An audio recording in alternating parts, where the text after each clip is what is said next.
welcome to the deep dive. So to start off today, I want you to sit back and just picture a plastic horse head. Okay, weird start, but I'm with you. Right, but like not a life-size mask, just a tiny, cheap, totally hollow little piece of plastic. Basically, the kind of completely forgettable knick-knack you might, dig out of the very bottom of a dusty bargain bin at a thrift store. Oh yeah, like the literal definition of junk, an object that holds absolutely zero intrinsic value to anyone. Zero. Literally zero. And yet, back in 2009, there was this journalist named Rob Walker, and he was doing an experiment. So he goes on eBay and buys one of these horse heads for exactly 99 cents. Okay. And he didn't paint it. He didn't, improve it or mount it on a tiny wooden plaque or anything. He just did one incredibly simple thing. He had a writer draft a fictional, completely made-up story about this little piece of plastic, and he just pasted that story right into the item's description. Just the story, nothing else. Just the story. He relisted it on eBay, and that 99-cent piece of absolute junk sold for $62.95. Wow. I mean, if you run the math on that, it's staggering. That is a 6,395% increase in value. Right. He turned literal pocket change into a really nice steak dinner just by typing a few paragraphs. And he didn't even stop there. He actually went out and bought 200 cheap objects for about $129 total, added stories to all of them, and sold the entire collection for $8,000. That is just, it's magic. It is, and that alchemy, that magic, is the mission for our deep dive today. We've gathered this huge stack of fascinating sources. We've got research from neuroscientists, strategies from professional marketers, insights from novelists and filmmakers, and we're going to totally deconstruct the mechanics of storytelling. Yeah, and it's vital to look at this from multiple angles, I think, because storytelling is not just some soft art. We are going to explore the actual biological mechanisms that allow a story to, hijack your brain chemistry. Which is wild. It really is. And from there, we can look at the architectural blueprints, the specific words and structures required to build tension. Then we'll examine how to calibrate those structures for the specific person sitting across from you. And finally, why the digital era makes these timeless mechanics more accessible to you today than at any other point in human history. So we clearly see that stories generate real, tangible value. I mean, the 99-cent eBay horse proves that perfectly. But the underlying question is really why they work so well. Why does our brain care at all about a fake story attached to a plastic horse? Right. And looking at the research, the answer is, well, slightly terrifying. It's because stories act as a literal biochemical remote control for our brains. Yeah, the presentation from David J.P. Phillips maps this out brilliantly. He introduces this concept, and he calls it the angel's cocktail. The angel's cocktail. Exactly. It's a highly specific blend of hormones that your brain releases when you're just engrossed in a good narrative. And the very first ingredient in that cocktail is dopamine. Okay, dopamine, the reward chemical. Right, but in this context, dopamine is what gives you focus, motivation, and that intense feeling of suspense. And Phillips illustrates this by basically taking his audience to a specific moment in his life. He describes standing outside a boardroom door in Stockholm. Oh, I love this part. Yeah, he says he is sweating through his shirt. His heart is just pounding against his ribs. And why?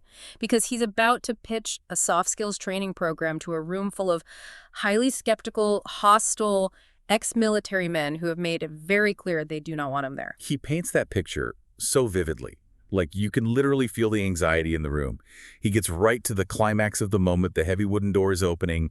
His assistant grabs his arm to give him one final crucial piece of advice. And then what does Phillips do? He just stops talking. He totally stops. He completely abandons the story. He refuses to tell the audience what the assistant said or what actually happened in that room. And as a listener, you're practically pulling your hair out. You have this visceral, physical need to know how the confrontation ends. And that physical craving you feel. That is a massive dopamine spike. By manufacturing suspense, Phillips basically forced his audience's brains to release a chemical that guarantees their absolute focus. That is so manipulative, but so effective. Right. But dopamine is only the first step. The second ingredient in the angel's cocktail is oxytocin. Now, this is the hormone responsible for bonding, empathy, and trust. But you don't get that from a cliffhanger. No, you don't get oxytocin from suspense at all. You get it through vulnerability. So later in his talk, Phillips shares a devastatingly personal story. He talks about a planned cesarean section, about his 5-year-old son waiting so excitedly at home to become a big brother. Oh, man. And then the tragic ultrasound where the doctors discover the baby's heart has stopped beating. Jeez. Even just summarizing that right now, the air in the room gets heavier. Like you actually feel a physical ache in your chest. Yeah, and that physical ache is oxytocin flooding your system. When someone shares deep vulnerability like that, our biology literally compels us to bond with them. We suddenly see them as intensely human and we lower our guard. Which makes us so open to whatever they say next. Exactly. And then you add the third ingredient, which is endorphins, and you get that through laughter. Phillips breaks all that heavy tension by showing a hilarious video of a couple totally botching their wedding vows and just dissolving into helpless giggles. Oh, endorphins. Endorphins. They make us relax, they make us creative, and they reset our attention span so we are ready to listen all over again. Okay, let's unpack this. Because looking at this biochemical remote control, I have to ask a slightly skeptical question here. Sure. If we're just systematically triggering dopamine, oxytocin, and endorphins, aren't we basically just manipulating our audience's brain chemistry? I mean, taking it a step further, is love just a story we tell ourselves to trigger a chemical release? Oh, that's a great question.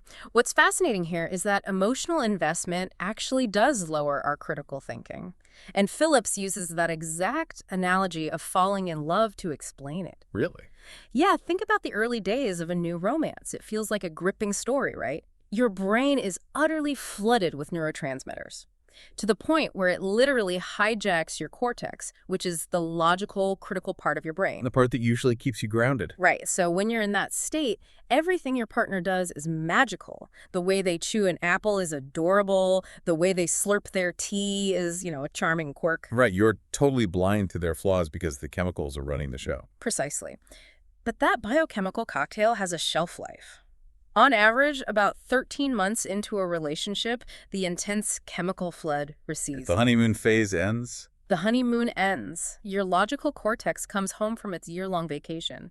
Suddenly, you're sitting on the couch trying to read. You hear that apple crunching from the kitchen, and you're thinking, could you possibly chew any louder? The charm wears off, and it becomes incredibly annoying. Exactly, because your critical thinking has finally returned. Compelling stories bypass that critical cortex in the exact same way that new love does. When you are under the influence of the angel's cocktail, you aren't fact-checking the speaker. You are experiencing their reality. Wow. The psychologist Jerome Bruner actually quantified this. He found that facts are 20 times more likely to be remembered if they are wrapped in a narrative. 20 times? 20 times. Furthermore, Yuri Hassan, who is a neuroscientist at Princeton, he put people in fMRI machines and discovered that when you listen to a compelling story, your brainwaves literally begin to synchronize with the storyteller's brainwaves. Wait, literally synchronize? Literally. If the speaker's brain lights up in the frontal cortex a millisecond later, the listener's frontal cortex lights up in the exact same pattern. So you're literally getting on the same wavelength. It's not just a metaphor, it's a measurable biological event. But, okay, if our brains are wired to crave this chemical release, how do we actually engineer a narrative to trigger it? Because I was reading the source material from Joseph Romm, and he approaches this almost like an architect. It really does. He argues that tension is built using very specific structural words.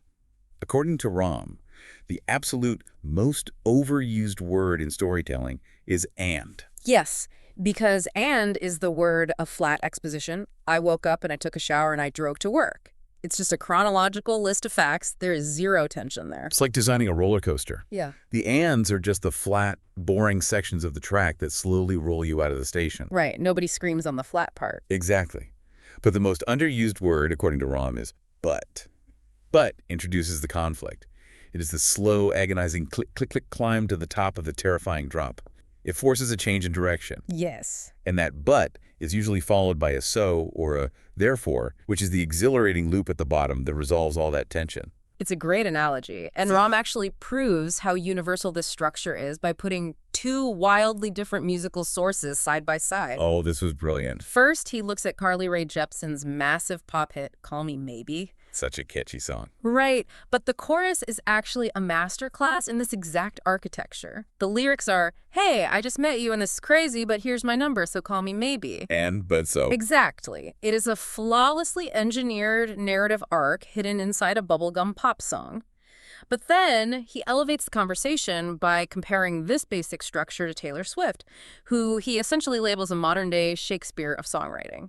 Which honestly sounds like massive hyperbole. Yeah. until you actually look at how she wields these architectural tools. How does she use tension differently than a standard pop song? Well, she uses the buts and therefores to execute brilliant foreshadowing. Rom points out that in her song, I Knew You Were Trouble, the foreshadowing is really overt. She gives away the disastrous ending right at the beginning. The tension comes from wanting to know how it all goes wrong. But in her masterpiece, All Too Well, the foreshadowing is incredibly covert and deeply structural. She sings, I walked through the door with you, the air was cold. On the surface, it's just weather. But structurally, it's a subtle hint about a partner who is eventually going to turn emotionally freezing. Oh, that's good. He also digs into the famous scarf she mentions leaving at her ex's sister's house. In the song, she says years later, you've still got it in your drawer. And Rom asks the logical question here. How could she possibly know a literal piece of knitwear is sitting in a specific drawer years later? And if she misses it so much, why not just ask for it back? Because it's not actually a scarf, it's a metaphor. She explains in the lyrics that he keeps it because it reminds you of innocence and it smells like me. Yeah, she lost her innocence that very first week with him, which is why she can never get it back. Furthermore, that lyric is a subtle structural callback to Nirvana's Smells Like Teen Spirit, which is another huge cultural anthem about lost innocence. Swift isn't just rhyming words here. She is building incredible tension and thematic meaning by carefully placing these architectural elements. It perfectly aligns with how the novelist John Dufresne defines a plot. A lot of people think a story is just a beginning, a middle, and an end. Which is completely wrong. Yeah, as Gar Reynolds jokes in his presentation, even a wiener dog has a beginning, a middle, and an end. That doesn't make the wiener dog a compelling narrative arc. Dufresne argues that a true plot requires a struggle. A character wants something intensely, they go after it, and they face severe opposition. Without the struggle, without the but, you don't have a story, you just have a sequence of events. So we have the skeleton now. We know how to build the tension. But a skeleton isn't really memorable on its own. What fleshes out a story and makes it stick in your mind, that brings us to specificity. Specificity is everything. Kelly Parker emphasizes this heavily. She uses Nike commercials as an example. When Nike runs a 60-second ad featuring a LeBron James, they don't spend the time showing you extreme macro shots of the synthetic rubber on the soles of their shoes. No, nobody cares about the rubber. Right. They show LeBron experiencing highly specific, relatable human emotions. You see the crushing weight of defeat, the quiet moments of deep discouragement, the grueling physical resilience, and finally, the explosive victory. They're attaching universal emotions to a hyper-specific human experience. The audience connects with the struggle, not the footwear. And John Dufresne takes this idea of specificity even further. He argues that writing isn't just typing, it is an act of archaeology. Archaeology. Yes, the storyteller has to dig through the dirt of their own imagination to unearth the highly specific details that will reveal the deeper theme. He walks his audience through this brilliant exercise where he invents a fictional couple, Grady and Alice. They have just lost their 20-year-old daughter, Hope, to a drug overdose, and they are sitting in their living room after the funeral. The atmosphere he creates there is just suffocating. But he doesn't just say they were sad. No, he acts like an archaeologist examining the room. He notices that Grady is sitting in a stiff, ladder-back chair. He sees a scar on Grady's wrist. Then he notices a milagro pinned to Grady's lapel. Now, a milagro is a traditional folk charm used for healing, often found in New Mexico, and this particular one is in the shape of an eye. An eye. An eye. And Dufresne decides right there in the moment that Grady has glaucoma. His physical vision is literally fading. And then he turns his attention to Alice. He digs up her details, too. She has a flaming heart tattooed on her arm. She is gripping a teacup so tightly that she eventually smashes it in a spasm of grief, terrifying the family cat. Through these hyper-specific sensory details, the healing eye, the fading vision, the flaming heart, the shattered porcelain, the deeper themes of the story organically emerge. Without him ever saying it out loud. Exactly. Without ever explicitly stating it, the story becomes about what we choose to see, the warning signs we ignore, and how we violently attempt to heal from unimaginable loss. I have to push back a little here, though. Okay, go ahead. If we are constantly digging up every single detail, the specific type of wood on the chair, the exact charm on the lapel, the tattoo on the arm, won't we just overwhelm the listener with a ton of useless trivia? Like, when does detail become clutter? That is a crucial distinction, and it's where the concept of Chekhov's gun comes in. The playwright, Anton Chekhov, famously stated that if you place a rifle on the wall in Chapter 1, it absolutely must go off by Chapter 3. Otherwise, take it off the wall. Meaning everything has to have a purpose. You must ruthlessly remove the non-essential. Every single word you leave in the story must have a deliberate reason for being there. Rahm uses Shakespeare to prove this point, specifically looking at the to be or not to be soliloquy from Hamlet. Right, that's where Hamlet talks about taking up arms against a sea of troubles. Yes. And for centuries, literary critics have called this a sloppy, mixed metaphor. They argue that you can't fight an ocean with a sword. It makes no logical sense. The water just flows right around the blade. It's completely futile. But Shakespeare doesn't make sloppy mistakes. Exactly the opposite. Shakespeare chose those specific words for a highly deliberate reason. Hamlet, taking up arms against a sea of troubles, is meant to represent absolute futility. Oh, I see. Shakespeare is showing us, rather than telling us, that Hamlet's burning desire for violent revenge is inherently self-destructive and impossible to win. It is the literal equivalent of standing on a beach and trying to stab the ocean. The specific details aren't just pretty window dressing, they are load-bearing walls that carry the entire thematic weight of the play. Here's where it gets really interesting, though. You can engineer the perfect story. You can have your angel's cocktail ready to deploy. You can have your structural bucks and therefores perfectly aligned and every detail polished like an archaeological find.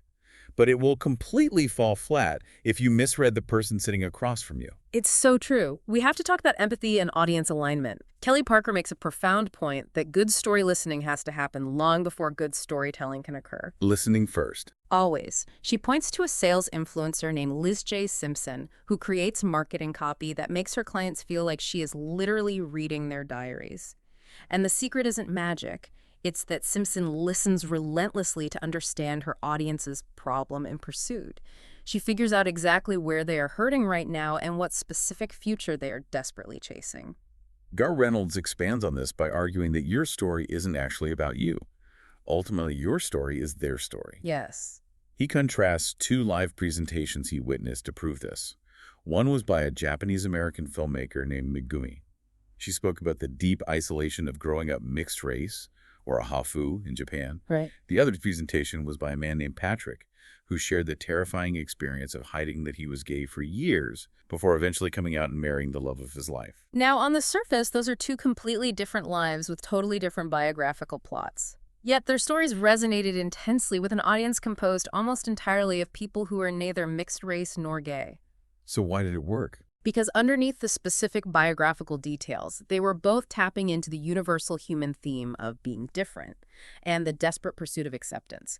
The audience didn't need to share their exact circumstances to see their own personal struggles reflected in Megumi and Patrick's vulnerability. It requires immense empathy to find that bridge.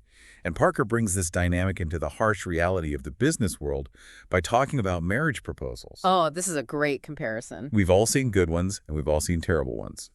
She contrasts her own proposal, which happened in 2004, was timed beautifully, surrounded by close friends, and ended in an enthusiastic yes with a guy she calls Curtis. Oh, man. The Curtis story is pure agony to listen to. It is brutal. Curtis decides to propose to his girlfriend Jackie at a public outdoor music event. He gets Jackie up on the main stage in front of a massive crowd of strangers. He pours his heart into the microphone, drops down to one knee, holds out the ring, and Jackie looks him dead in the eye, says, "I'm sorry, but no," and walks right off the stage. Leaving him kneeling there alone. It's the ultimate public rejection. But Parker uses Curtis's nightmare to highlight a tension we all face. In business, in networking, in relationships, we are constantly proposing, buy my product, join my cause, hire me for this job. If we just jump on stage and demand a yes, without doing the groundwork to understand their problem and their pursuit, we are going to get Curtis. That's a verb now, getting Curtis. She references Gary Vaynerchuk's famous boxing metaphor, jab, jab, jab, right hook. Meaning you offer value, you build connection, you offer more value, and only then do you throw the right hook and make the ask. Yes, You use stories as the jabs. You give them narratives to build trust, to slow down the transactional process, and to prove you understand their world before you ever ask for their commitment. Which leads us to the most empowering realization of this entire exploration, I think. Everything we've unpacked today, the neuroscience, the structural architecture, the empathy, you no longer need a Hollywood studio or a massive marketing budget to execute this. Storytelling has been completely democratized. The story of Zach King is the perfect case study for this. King applied to a prestigious film school, fully expecting to walk the traditional grueling path.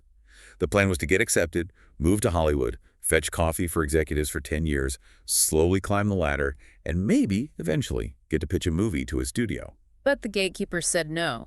He got rejected. He got rejected. But instead of letting that no stop him, he used the tools he had lying around.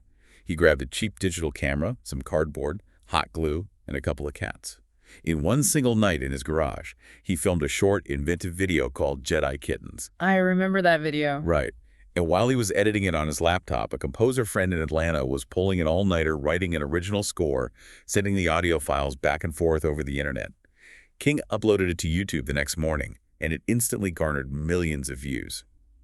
By leveraging digital tools and a compelling visual narrative, he bypassed the entire 10-year Hollywood gatekeeping system in about 12 hours. You see this dynamic playing out everywhere now. Look at the famous First Kiss video that went viral a few years ago. The concept was incredibly simple and vulnerable. Film 20 complete strangers kissing for the first time. Yeah, such a cool idea. The creator, Tatia, shot the entire thing on a shoestring budget of just $1,300. It captured 80 million views in a matter of weeks. You contrast that $1,300 investment with massive legacy ad agencies that spend tens of millions of dollars on overproduced campaigns that generate zero cultural footprint and end up completely forgotten. It's staggering when you realize that budget no longer equals impact. It really puts our current era into perspective. One of the sources points out a brilliant timeline. The software PowerPoint is only 28 years old. But humans, we have been adapting to, relying on, and surviving because of storytelling for over 100,000 years. The technology you use, whether it's a $2,000 DSLR camera or the slightly cracked smartphone sitting in your pocket right now, is just a temporary delivery mechanism. The timeless mechanics of narrative we've discussed today are where the true power lies. So what does this all mean? Let's recap the ground we've covered. We started by learning how stories literally hack our biology, delivering an angel's cocktail that uses suspense for dopamine, vulnerability for oxytocin, and humor for endorphins. We analyzed how Taylor Swift and Shakespeare used the tension of buts and therefores to construct architectural masterpieces. We learned from an archaeologist novelist how to dig for specific character-revealing details while ruthlessly applying Chekhov's gun to avoid clutter. And finally, we saw how you can bypass traditional gatekeepers completely simply by understanding your audience's deepest pursuits and using the phone in your pocket. It's been an incredible deep dive. Any final thoughts? The final lesson I want to leave you with is that storytelling is a skill, not an innate gift bestowed upon a lucky few at birth. No one is born a master storyteller. Even Taylor Swift, the modern Shakespeare of pop, has admitted that she has to write 100 terrible songs just to find the one good one. It requires diligent study, an understanding of structure, and relentless practice. Which leaves us with a fascinating, slightly unsettling question to consider as we close. We spent this time breaking down the mechanics. We know the buts and therefore the emotional triggers, the formulas for tension. But as we move rapidly into a world where artificial intelligence can instantly generate perfectly structured narratives that flawlessly follow all of these rules, will the uniquely flawed, deeply vulnerable, and genuinely lived human experience become the only part of a story that actually retains its value?